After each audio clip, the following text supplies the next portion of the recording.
You don't have a ticket. Someone like you could never understand music.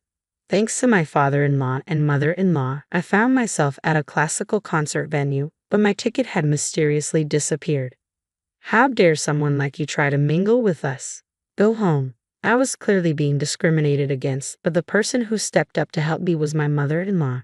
Little did my sister-in-law know she was about to face her own downfall. My name is Betty. I fell in love with music at a young age. Being surrounded by the music I loved was always a joy, but due to my shy and reserved personality, I never really played with others. I just played alone with toy instruments. We weren't a wealthy family, so taking music lessons was out of the question. In elementary school, I eagerly joined the wind ensemble and continued through high school. However, whenever we had to play as a group, I was always the one holding everyone back. This experience left me with a deep-seated trauma, making me uncomfortable in group settings, even beyond music. I found solace in playing an instrument alone, often retreating to a corner of the music room. My music teacher noticed this and introduced me to a well-known musician who recognized my rare talent. Unfortunately, my parents never understood or supported my passion, as we weren't well off. I often thought that with proper training, I might feel comfortable playing in a group.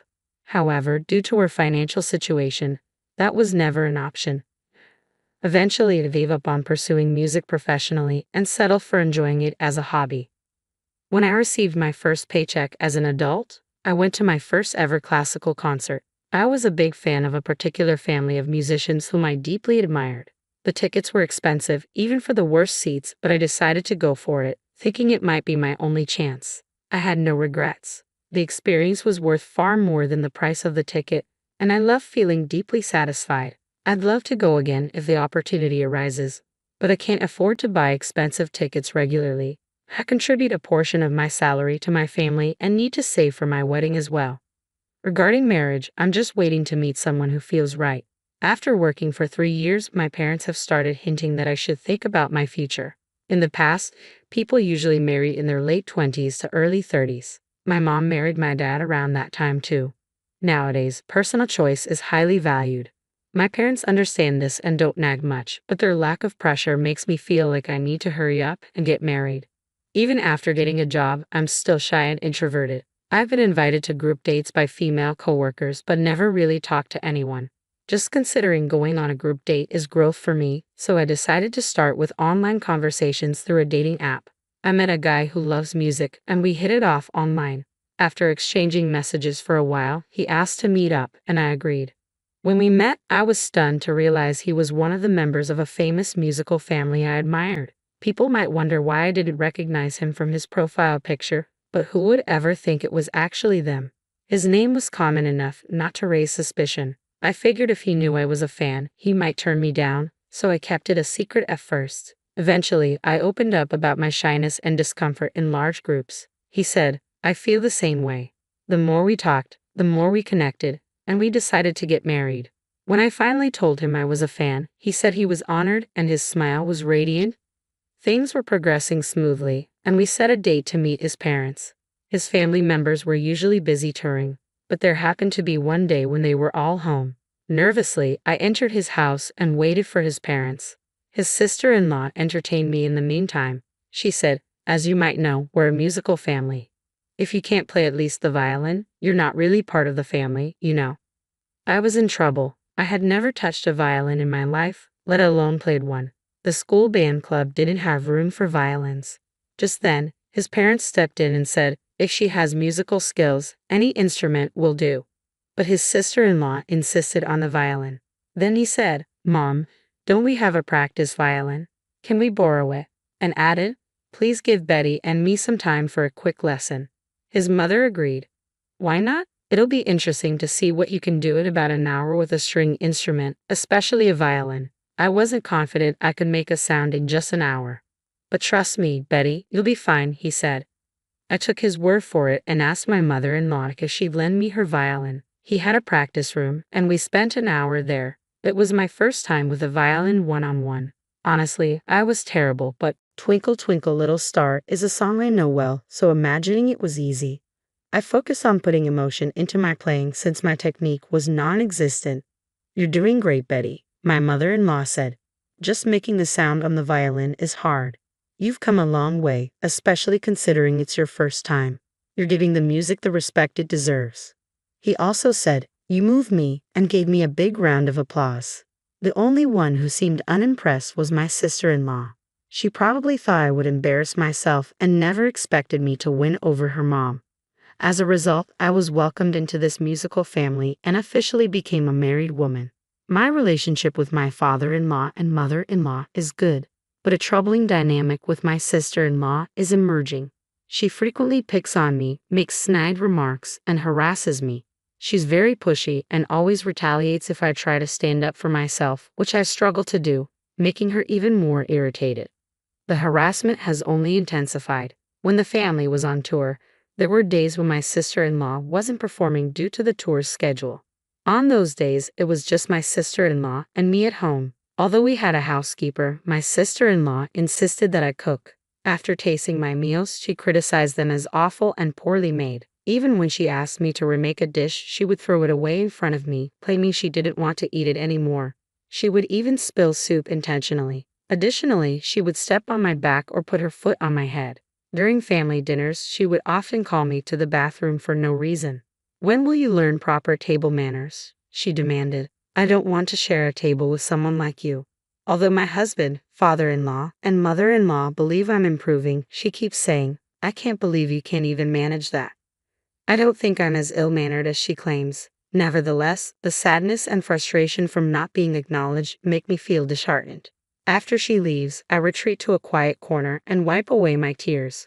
My husband soon finds me and asks, "I was worried when you didn't come back." "Wait, why are you crying?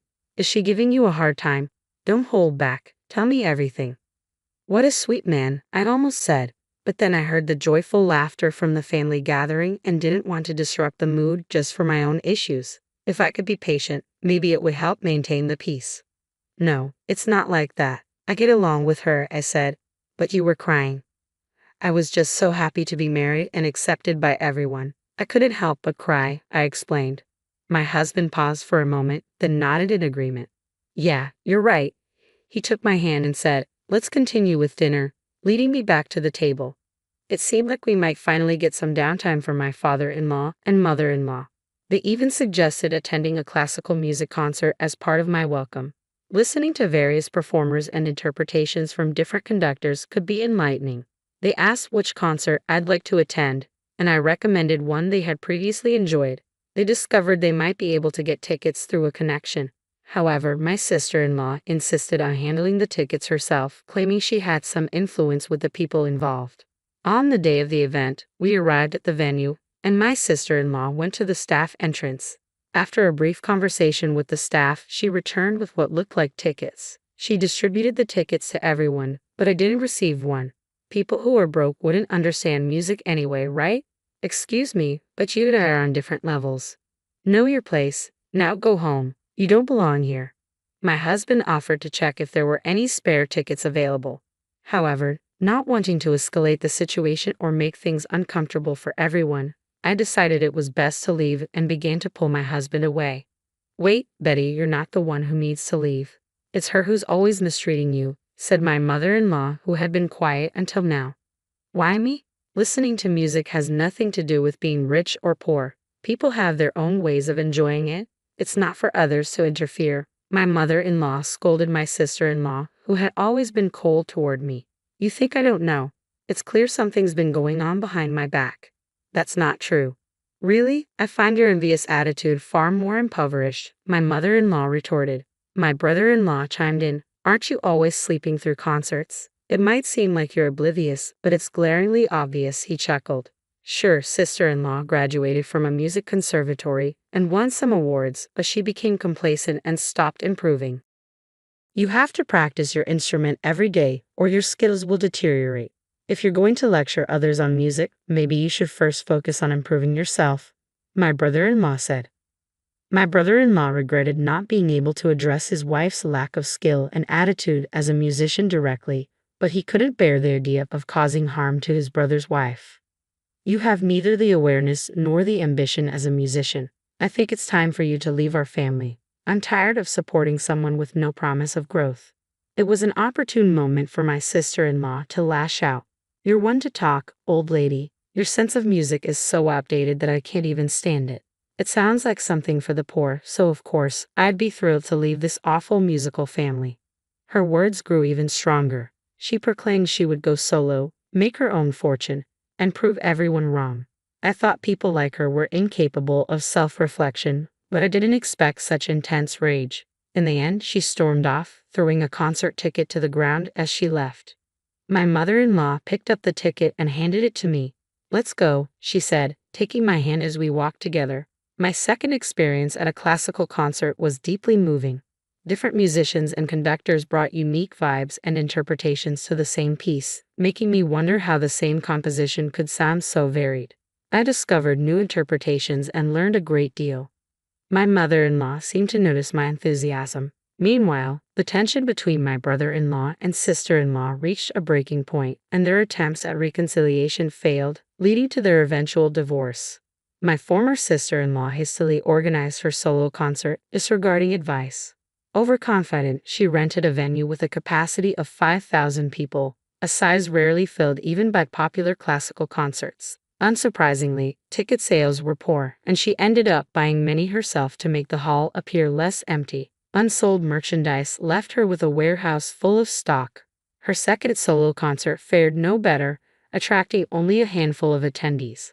Lacking both talent and a likable personality, she faced widespread online criticism. Unable to pay her staff or cover other expenses, she quickly fell into debt. Her street performances were met with harsh comments like, "You're terrible, stop annoying us," and even resulted in water being thrown at her. My mother-in-law suggested that I should receive professional music training, given my apparent talent. I was both surprised and delighted by the idea, though I felt it might be a bit late to start learning an instrument. However, it seemed like an opportunity I had thought I had missed was presenting itself once again, and I could hardly believe it. I was told I could choose the instrument, and I'm leaning towards the violin, especially since my husband has been helping me with it. My mother-in-law found an outstanding instructor renowned for nurturing many skilled violinists. I even began accompanying the family on their concert tours and assisting behind the scenes. Every day feels blissful as I immerse myself in music and notice my improvement.